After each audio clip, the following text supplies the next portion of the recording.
Salve, salve galerinha! Seja claro, muito bem-vindos a mais um vídeo do canal Arriano Games. E hoje, é claro, vamos continuar com as análises semanais, ou quase.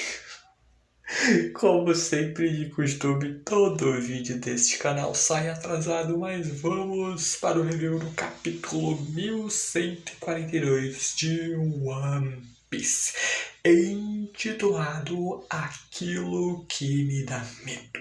Porque claro que antes de começar a comentar sobre tudo isso e muito mais, eu espero imensamente que vocês gostem desse vídeo, que justamente por isso deixem um like e se inscrevam no canal, e claro que também ative o sininho das notificações para receber todos os vídeos aqui do canal. Eu agradeço, é claro, também imensamente o apoio de todos vocês. Então, sem mais delongas, simbora para o vídeo. Bom, esse capítulo basicamente começa com a gente indo basicamente em direção à escola ali das morsas, a escola ali das crianças de Elbaf, que basicamente estão sendo atacadas por uma enorme serpente bem no meio do pátio da escola. E essa não é uma cobra, uma serpente qualquer. Ela é Jormungandr, que é ali a serpente do fim do mundo, que até por sinal, a nível de curiosidade, é relatada ali nos contos nórdicos sobre o início basicamente do Ragnarok, quando a gente basicamente vê essa serpente gigantesca indo atacar essas crianças, enquanto os professores tentam basicamente dar um jeito de proteger eles. A própria Angie sai correndo para a sala dos professores para avisar ali sobre basicamente a emergência que eles estão tendo. Uma cobra enorme apareceu. E bom, a gente vê que da onde carambas esta serpente saiu. A primeira coisa que eles começam a pensar é de que essa é uma fera do submundo, mas o que é que uma dessas criaturas estaria fazendo aí no Reino do Sol? O ponto é que a gente vê o professor de matemática Blade vendo que espera que todos consigam escapar, enquanto o diretor da escola, o diretor Kiba, pede basicamente para que vão chamar os chefes, provavelmente se referindo ao Brog e Dory, enquanto a Angie ali bem preocupada com as crianças. A gente vê que uma das crianças quase que ia ser devorada pela serpente gigantesca, se não fosse basicamente ali pela chegada basicamente do Saul ao lado, é claro, também ali do Kiba, o atual diretor da escola. A gente mesmo vê o Kiba ali com um martelaço em mão, simplesmente metendo a porrada na cabeça ali da serpente. E até daí a gente começa a entender o porquê do nome da escola ser Escola das Morsas. É só olhar para a cara do diretor, que se assemelha muito a uma morsa. Então, ele é um gigante, mas usuário de fruta também. Ou meio gigante, meio mink também, seria um ponto. Mas a gente vê que quando a cabeça da serpente é levada aos ares, simplesmente vemos o Saul subindo ali aos céus, imbuindo ali o seu punho de haki, pedindo desculpas pelo atraso, enquanto ali ele vem e simplesmente com um socaço incrível, o seu Kimatsu Shiken, ele derruba a cobra direto ao chão. Todas as crianças ficam completamente em choque depois de tudo isso, mas começam a ver o quão incríveis são os professores e o diretor da sua escola, quando o próprio Kiba, que ele era um ex-pirata guerreiro gigante que se aposentou, e até reclamando das dores nas suas costas, enquanto agradece ao Saul, que pergunta, mas o que diabos de cobra é essa? Enquanto todas as crianças completamente chocadas, vendo que o diretor ali também era um guerreiro. E eles ouviram também que era verdade todas as histórias de que o Saul era alguém extremamente forte. E não era à toa que ele fazia parte da marinha.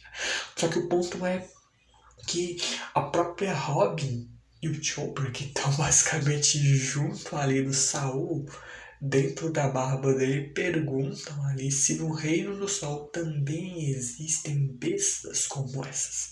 E bom, normalmente há alguns animais selvagens, mas o que a gente está vendo aqui já é algo bem inesperado. O próprio Saul ali pedindo desculpa por ter assustado todo mundo, mas o pessoal meio que empolgadaço depois desse show basicamente que o Kiba e o Saul deram de força absurda. Só que tem-se um problema. A gente acaba vendo ali sendo levado para dentro da escola o professor de educação física, Wolf, que foi severamente machucado num nível que chega a ser absurdo. Ele mesmo vendo que tá tranquilo, mas mais preocupado é com as crianças. Onde a gente vendo que algumas crianças simplesmente saíram por aí sem avisar a ninguém. Enquanto a gente vendo algumas crianças olhando o Robin e Chopper e perguntando se eles seriam amigos do Luffy, e são. E na mesma hora eles... Calma lá, deixa eu só dar uns passinhos aqui pra trás, certo medo. E a própria Robin meio que...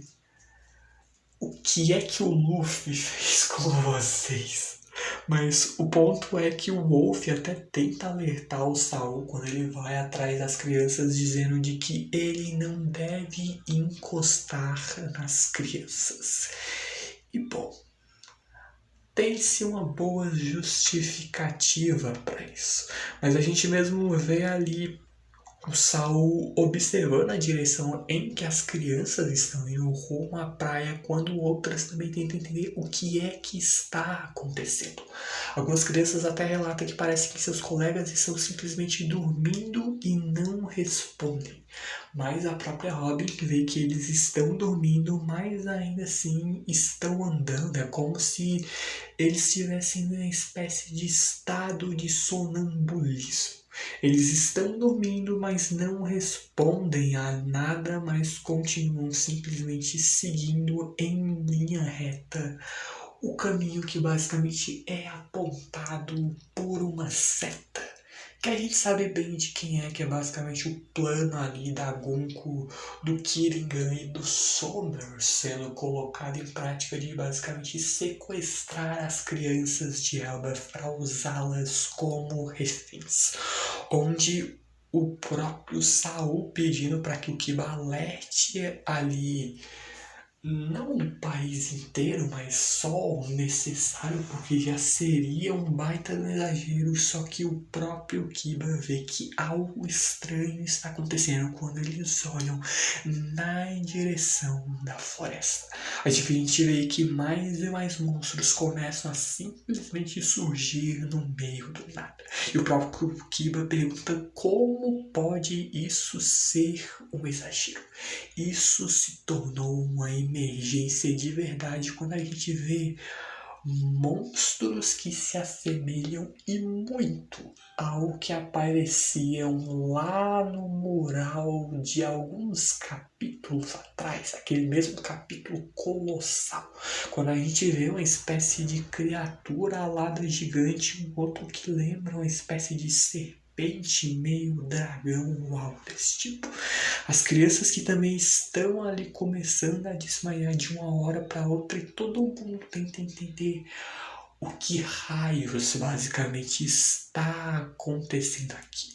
O próprio Chopper que vindo desesperado para tentar examinar ali essas crianças e o próprio Saul que conta com eles, onde de fato o caos que a gente tá só piora ainda mais quando vamos em direção ao submundo de Elbaf. Elbaf.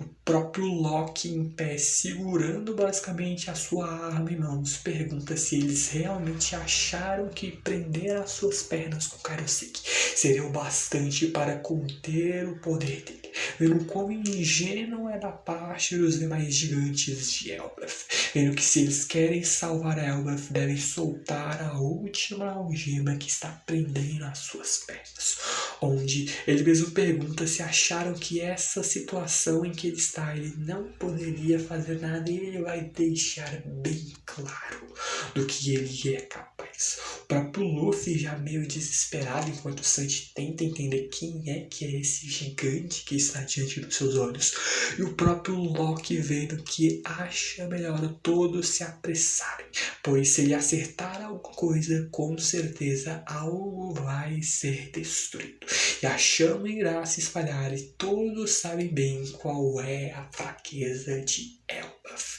Quando a gente simplesmente vê o Loki numa página dupla simplesmente incrível, erguendo o seu martelo como se fosse verdadeiramente o martelo de Thor, e simplesmente acertando uma porrada em cheio contra a árvore de Elbaf, que simplesmente faz com que um raio a partir desse impacto seja lançado contra a árvore. Um raio que acerta uma árvore que em cheio acaba gerando fogo.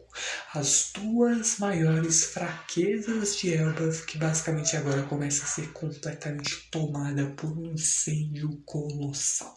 A gente vendo ali as notícias chegando até mesmo ao vilarejo de Brog e Dorker, né? Continuam toda aquela festança.